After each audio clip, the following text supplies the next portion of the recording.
Welcome, dear brave soul. You're tuning into Horror Podcast, and I'm truly grateful you're here. Whether you're a long-time listener or just stumbled upon this channel, thank you for joining me for another scary tale. If you enjoy these stories, don't forget to like the video and subscribe. It really helps the channel grow and means more than you know. I'd also love to hear from you in the comments. Tell me where you're watching from, what brought you here, or even what kind of story you'd like to hear next. Your support keeps this channel going, and I appreciate each and every one of you. Now, let's get into today's horror story. I don't usually think about the little moments that stick with me years later, but there's one that still unsettles me whenever it crosses my mind. It wasn't dramatic, nothing you'd see on the news or hear about in a crime documentary. It was just one of those everyday situations that turned uncomfortable in a way you can't fully explain, but that makes you rethink how safe you really are in ordinary spaces. It's strange how something so seemingly small can leave such a lingering shadow, how one unexpected interaction can lodge itself in a memory deeper than entire months of daily life. My name's Rachel, and this happened when I was about 15. I'm 20 now, but I can still remember it vividly because of how jarring it felt at the time. My mom and I had stopped at a Dollar Tree in Bloomington, Indiana. We'd been running errands all afternoon and decided to grab a couple of cheap snacks and cleaning supplies before heading home. It was late afternoon, that golden part of the day where the sun is low but still warm, and I remember the store's parking lot buzzing with people. The green sign hummed faintly above the glass doors as we went inside, the blast of cold air hitting us from the AC. Even now, when I pass by any Dollar Tree, I can almost smell the faint mix of cheap plastic, cardboard, and cleaning supplies before I even step in, and my chest tightens without me meaning it to. We wander around a bit, my mom tossing paper towels, dish soap, and a few random items in a basket. I trail behind, mostly zoning out the way teenagers do when they're just waiting for errands to end. My headphones were tangled in my pocket, my phone dying, so I was stuck with the sounds of the store, the beeping registers, the occasional squeaky wheel of a cart, the muffled chatter of customers moving through the aisles. The fluorescent lights above buzzed faintly, the same uneven hum every discount store seems to have. There's something oddly numbing about that environment, like the atmosphere itself dulls your senses. I wasn't alert. I wasn't thinking about anything, but when we could finally leave, by the time we got to the checkout line, I was standing directly behind my mom, just staring at the shelf of gum and off-brand candy bars, half asleep on my feet. My eyes glazed over the rows of bright wrappers, neon packaging promising flavor I didn't really want, but I kept staring anyway. I wasn't paying attention to the people around me. That's what happened. Out of nowhere, I felt fingers in my hair. Not a brush, not an accidental bump, but actual hands. Someone behind me lifted a section of my hair, almost tossing it upward before letting it fall, and then started stroking it like they were inspecting it. I froze. My whole body went rigid before my brain even had time to process what was happening. My scalp prickled where her fingers had been, an electric kind of discomfort that made my stomach twist. My first instinct was to whip around, but for a second, I couldn't even move. My body just locked, like it couldn't decide between fight, flight, or collapse. A woman's voice, low but way too eager, broke the moment. "Oh my God, your hair is so beautiful. It's so thick and shiny. I love it." My heart dropped into my stomach. The words didn't sound like a casual compliment. They sounded like something rehearsed, like she'd been waiting to say them. I spun around, and this older woman, maybe late 50s, with wiry gray hair pulled back and a faded denim jacket, was right behind me. Her hand was still hovering near my shoulder, like she was about to grab another piece. She was smiling, but it wasn't the kind of smile that puts you at ease. It was wide and unblinking, like she'd been waiting for me to notice her. Her eyes locked on me as if the rest of the store didn't exist. Thanks," I muttered, stepping back so quickly I nearly bumped into the gum rack. My chest was pounding so hard it felt like I couldn't get enough air in. I hated people touching my hair, always had. Even when my mom did it playfully, I would brush her hand away, laughing awkwardly, but meaning it. My hair was mine, personal, intimate in a way I couldn't quite explain.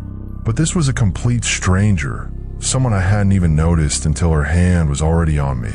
The shock of it, the suddenness, the invasion, made my face burn. My mom glanced over her shoulder, half laughing like she thought it was harmless.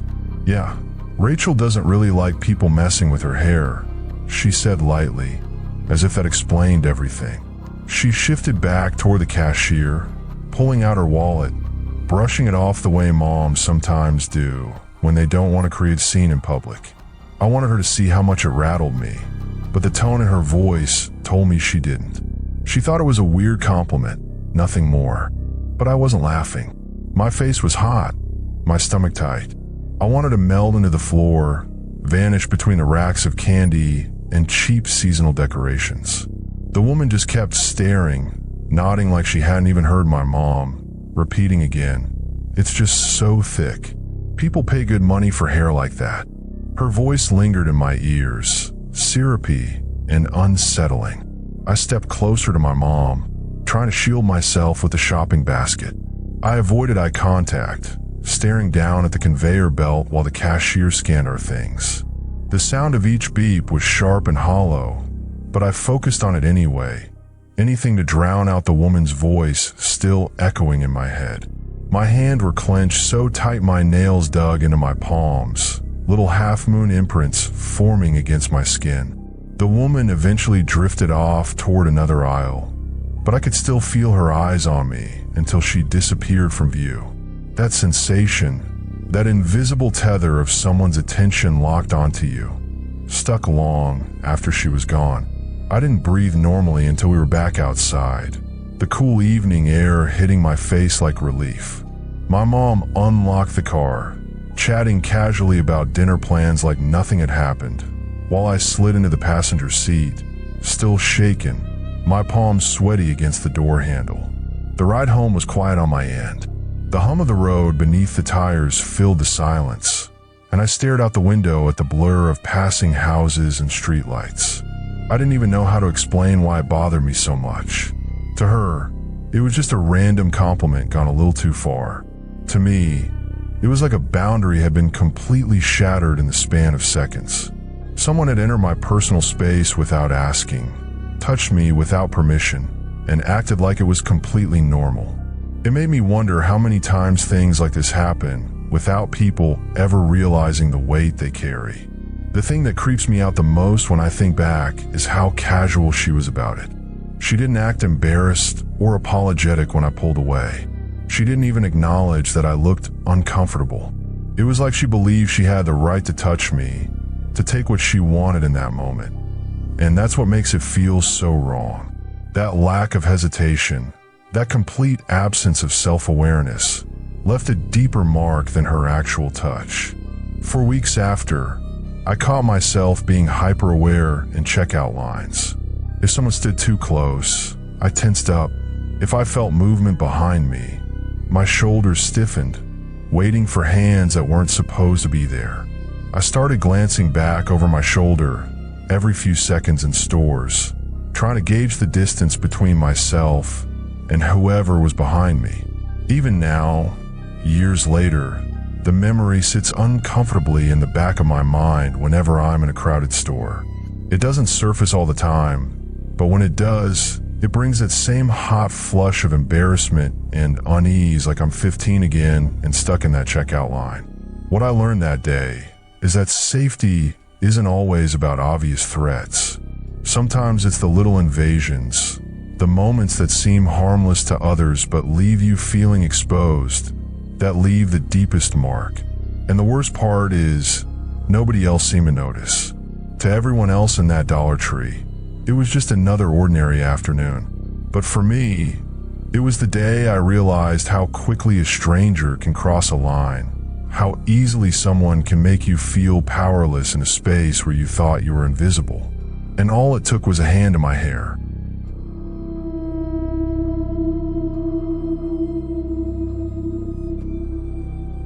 I didn't expect anything unusual the night I stopped at Dollar Tree.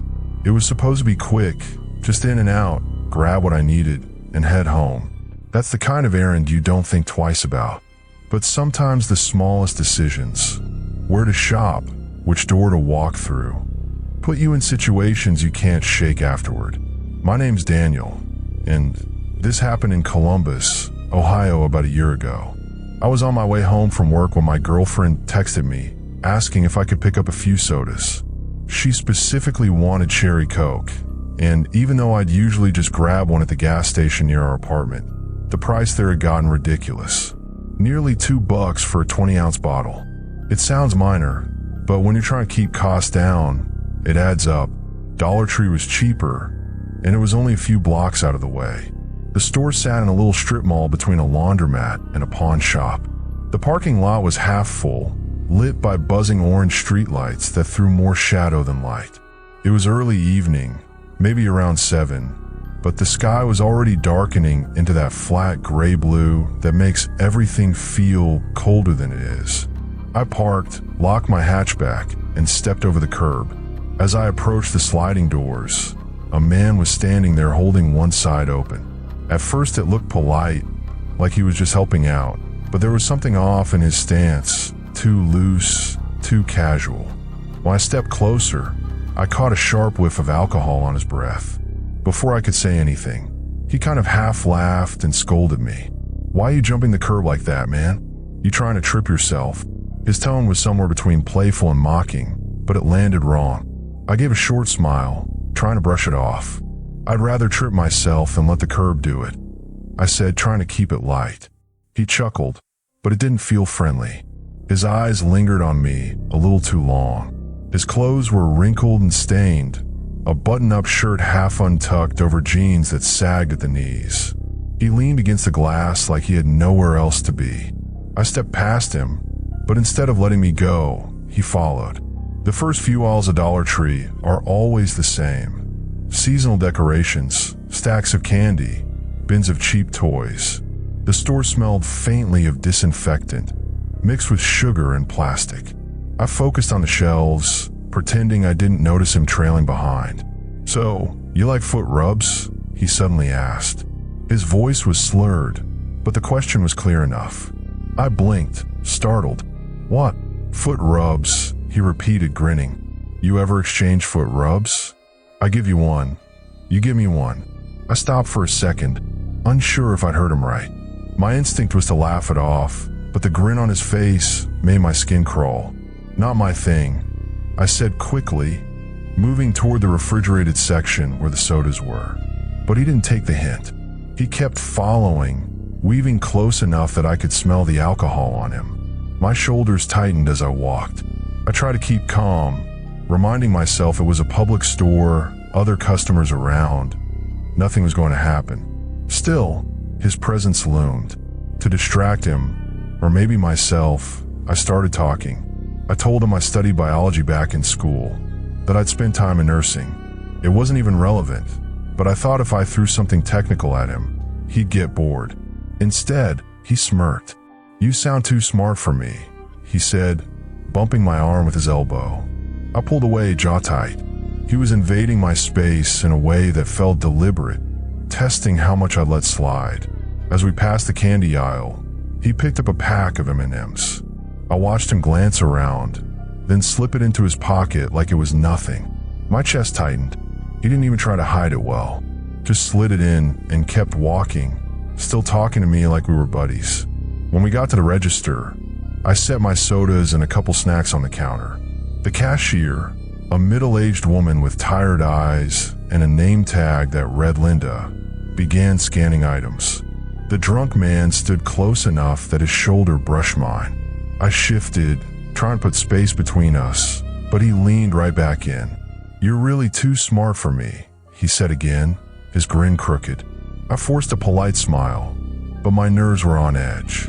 My hands moved quickly, pulling cash from my wallet, sliding it toward the cashier. I wanted this over with. Then, Almost without thinking, I turned to him and said, "Hey, don't forget to pay for your M&Ms." The words came out sharper than I expected. The cashier froze mid-scan, her eyes flicking up. The man hesitated, then actually pulled the candy out of his pocket, holding it up with a sloppy grin. "You caught me," he said, like it was some kind of joke. Then he turned to me. "Hey, you got $1 I can borrow?" I stared at him, stunned by the audacity. "No," I said firmly, shaking my head. "I've only got enough for mine." I forced a smile, but my stomach twisted. He laughed, nudging me again with his elbow. "Guess I'm not getting candy then." "Huh? You're slick, man. Real slick." I didn't answer. I looked at the cashier, who gave me this knowing grin, like she was both amused and relieved. She handed me my bag, shaking her head. "Thanks," she muttered, her voice low but genuine. I nodded, offering her a small smile. "You guys keep things affordable. Places like this help people like me out. I appreciate it." She gave a tired laugh, then moved on to the next customer. I didn't look back at him as I left. The automatic doors slid open, and the cool night air hit me like a wave.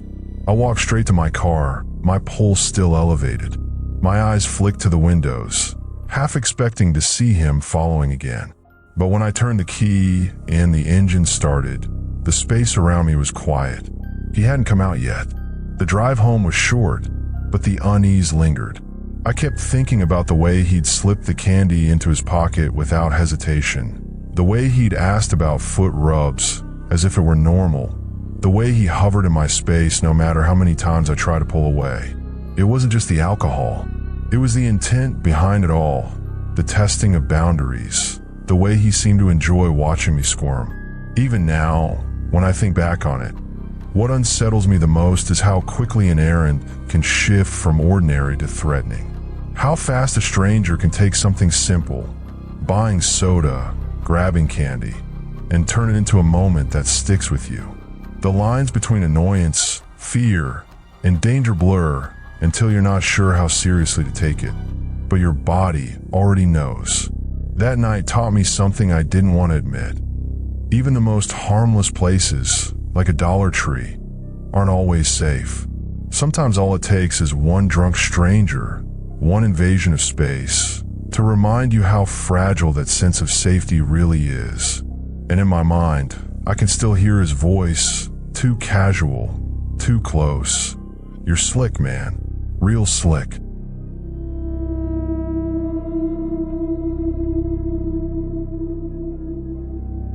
I was about 15 when this happened, old enough to think I could handle myself, but still young enough to get rattled in ways I didn't fully understand at the time.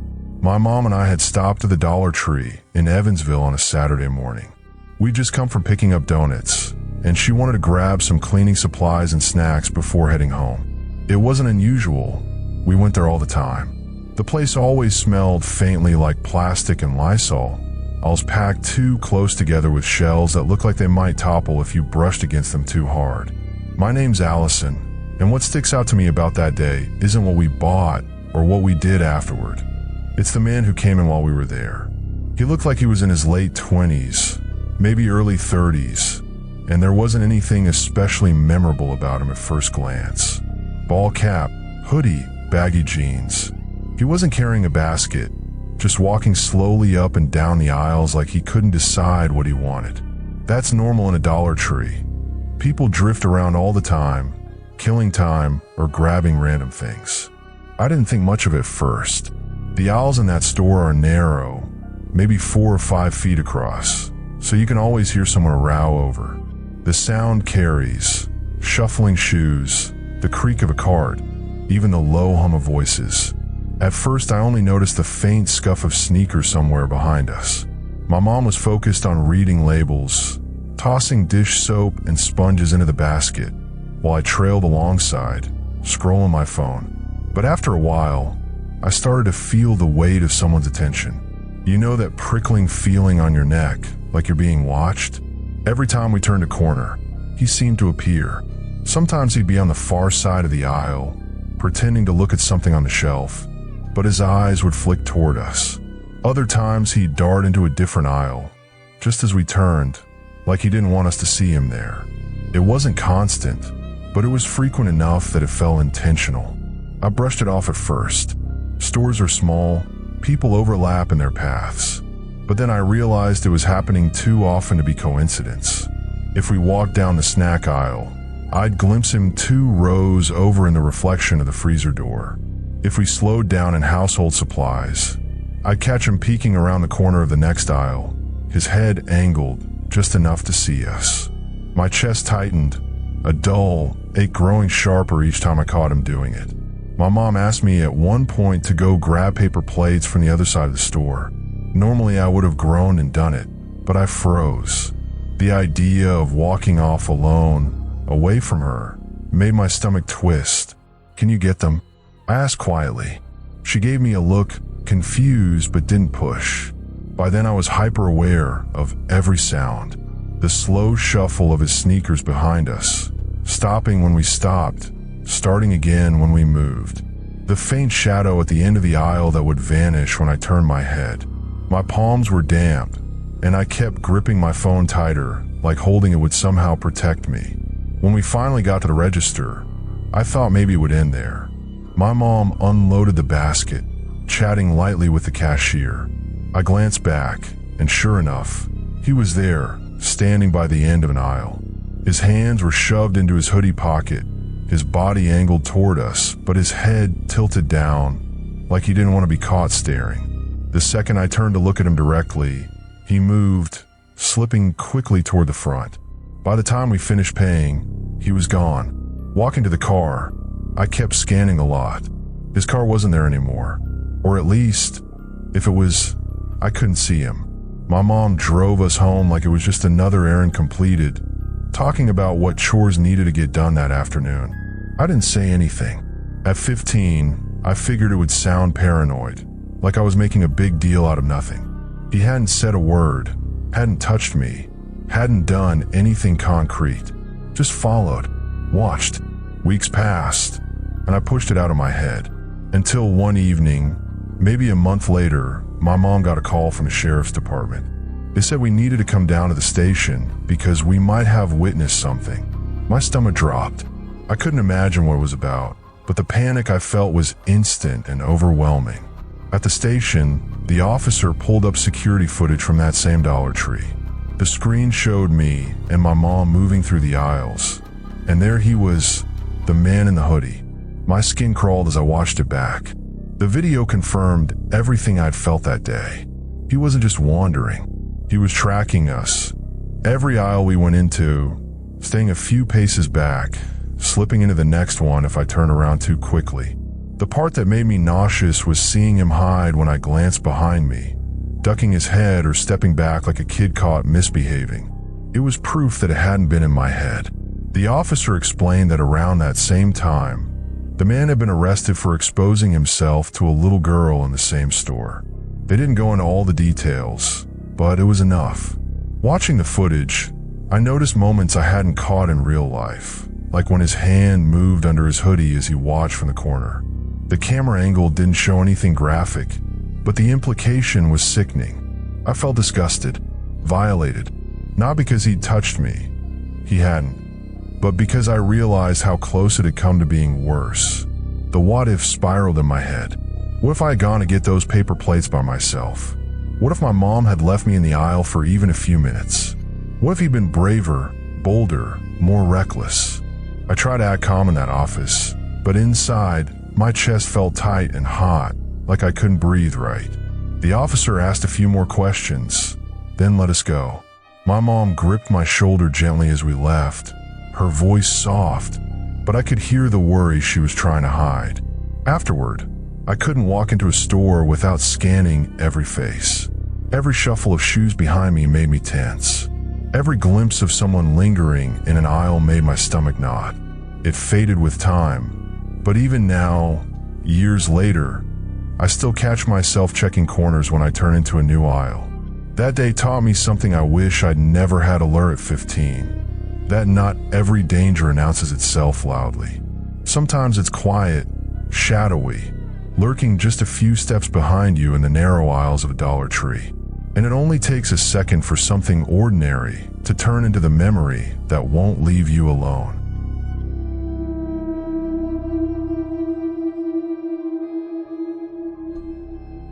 I was at the Dollar Tree earlier this week, just running in to grab some cheap cleaning supplies and snacks before heading home. It was one of those quiet afternoons where the store wasn't packed, but there were enough people scattered around that it didn't feel empty either. The kind of day where you think you'll be in and out quickly, no reason to linger. My name's Danielle, and I live a few blocks from this Dollar Tree in Tulsa. I go there often enough that I know the layout by heart. Where the seasonal section is, where the frozen foods hum quietly in their freezers, where the shelves always seem to have too many off-brand sodas stacked unevenly. It's nothing glamorous, but it's part of my routine, and routines have a way of making you feel safe. Familiarity tricks you like that. The light outside had been soft when I pulled in, that golden late afternoon sun stretching long shadows across the cracked pavement of the lot. Inside, though, the store was washed in its usual fluorescent glow, the kind that flattens everything out, makes colors harsh but emotions muted. There's something about Dollar Tree lighting that never changes. Too bright in some spots, strangely dim in others, buzzing faintly above your head. I remember thinking how ordinary it felt, how simple this errand would be compared to the heavier week I'd been having. I was in the household aisle first, eyeing a row of sponges and trying to remember if we had any left at home. That's when I noticed him. He had a cart parked crooked against the shelf of dish soaps, and he was standing there like he couldn't decide what to grab. Middle-aged, maybe late 30s, with messy hair tucked under a baseball cap and a plaid shirt that looked like it hadn't been washed in a while. Nothing stood out too much, until he spoke. "Sponges never last long." "Huh," he said, tilting his head toward me. The voice startled me a little. Not because it was loud, but because it was directed at me when I hadn't expected anyone to talk. His tone was light, almost casual, but there was something in the way he lingered on the words, like he was trying to pull me into a longer conversation than the moment called for. I gave a small laugh, polite, because sometimes people make casual comments in stores. "Yeah, I guess they don't." My voice felt thin, quick. I didn't stop to make eye contact, didn't let it stretch into anything more than acknowledgement. That should have been it, a passing interaction. But when I rolled my cart forward, I noticed his wheels squeak behind me, trailing just far enough back that it could have been coincidence. The squeak was faint, one of those high-pitched sounds that catches your nerves in a subtle way, the kind that makes you glance over your shoulder just to be sure. I told myself not to overthink it. People walk the same aisles all the time. Maybe he needed the same things. Maybe he wasn't paying attention at all. Still, my skin prickled with that subtle awareness that you're not entirely alone, even when you want to be. I moved over to the snack aisle next, standing in front of the chips. The shelves were a mess, bags pushed in at odd angles, colors blurring together in a wall of reds and yellows. I reached for a familiar brand, something I didn't have to think about, when I caught his voice again. "A lot of choices for $1, right?" he said, standing to my left now. It wasn't what he said, it was the way he said it, as if he'd been waiting to speak the second I stopped. His voice came too quickly, too ready, like he'd been watching for the moment. I nodded quickly, forcing a polite smile before looking away. I put a bag into my cart and pushed forward, telling myself not to get stuck on it. But my chest felt tight, my breath sitting too shallow in my lungs. By the time I reached the candy section, he was right behind me again, his cart empty, his steps a little too close. The squeak of his wheels followed in rhythm with mine. "So how long you been shopping here?" he asked suddenly. His words felt sharper now, less like filler and more like a direct probe. I gripped the handle of my cart tighter, my knuckles whitening as I tried to steady my voice. "A while," I said. It came out clipped, more defensive than I intended, but I didn't know how else to respond. "You from Tulsa? Or you just moved here?" he pressed, his voice casual on the surface, but too pointed, too deliberate. I didn't want to answer, but silence felt heavier, like it would only invite more insistence. My chest ached with the weight of it, but I forced out something vague. "I've been here a little while." He nodded like that told him more than I'd said. His eyes scanned me in a way that felt less like curiosity and more like calculation. "I thought so," he said after a beat. "You look like you belong here, like you know this place." There was something in the phrasing that unsettled me, like he was making a claim rather than an observation. My stomach turned, but I tried to focus on the rows of candy, pretending to read labels. The letters on the packages blurred as my pulse hammered harder, each thud pressing into my ears. My engagement ring was visible as I rested my left hand against the cart handle. It wasn't new or flashy, but it was there, a detail I hoped would end the questions without me having to say anything. I let the ring catch the light as I shifted, silently hoping the message would register. Instead, he leaned closer, his voice dropping slightly. "What's your name?" It wasn't casual anymore. It wasn't filler conversation. It was sharp, insistent, pushing past boundaries that hadn't been invited to bend. I pretended not to hear. My eyes stayed fixed on the shelf in front of me, the words blurring together as my mind scrambled for an exit that wouldn't draw more attention. My pulse hammered harder, and my breath quickened in shallow bursts. I pushed forward quickly, steering into the next aisle. The wheels of my cart rattled against the uneven tiles, louder than I remembered, echoing in my head like an alarm. But when I stopped near the checkout line, he appeared again. This time, he parked his cart directly behind me.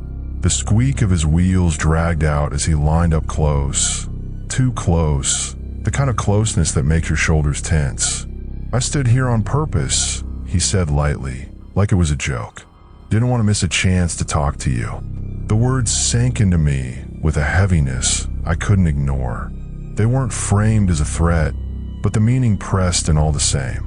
He was confirming it, that none of it had been coincidence, that every aisle, every step had been intentional. I didn't look back. My eyes stayed locked on the cashier ahead of me, every second dragging like wet cement. The sound of the conveyor belt whirring, the beep of items scanning, it all felt distant, muffled under the pounding of my pulse. He was too close, his presence pressing in around me. The air felt thick, sticky with the weight of words I hadn't invited. My lips pressed tight, my jaw aching as I kept myself from saying anything that might feed the moment more. Finally, it was my turn. I slid my items onto the counter, my hands trembling slightly as I tried to steady them. Relief filled me as the cashier began scanning each one, the routine motions grounding me in something ordinary, something safe. Out of the corner of my eye, I saw him shift. When I turned slightly to grab my wallet, I caught a glimpse of him leaving the store. No cart, no bags, nothing he came in for. He walked quickly toward the doors, a friend waiting just outside. For a second, his head turned, his eyes meeting mine one last time. They lingered there, sharp, unreadable, before he looked away and hurried out. I stood there, my receipt crumpled in my hand, my stomach knotted so tightly it hurt. The line moved, the cashier gave a practiced smile, but I could barely register it. The ordinary rhythm of the store went on, but I felt detached from it, floating outside of it. The whole ride home, I replayed every moment. The way he'd followed, the way his cart stayed empty, the way he'd said it outright, that he'd stood there on purpose. It didn't feel like flirting. It felt calculated. Empty cart, fake small talk, questions that weren't casual but probing. And when he left without buying anything, it sealed the feeling in my chest. I've been to that Dollar Tree plenty of times before, but that day made the aisles feel different, less familiar, less safe. The hum of the freezers, the uneven stacks of sodas, the fluorescent lights that once felt harmless, they've all changed shape in my mind now, colored by that encounter. Now every time I walk through those doors, I look around a little more closely, scanning who's there, waiting for the sound of squeaky wheels too close behind me. Because what unsettles me isn't just that he followed me, it's that I'll never really know why. And sometimes, not knowing is the part that lingers longest.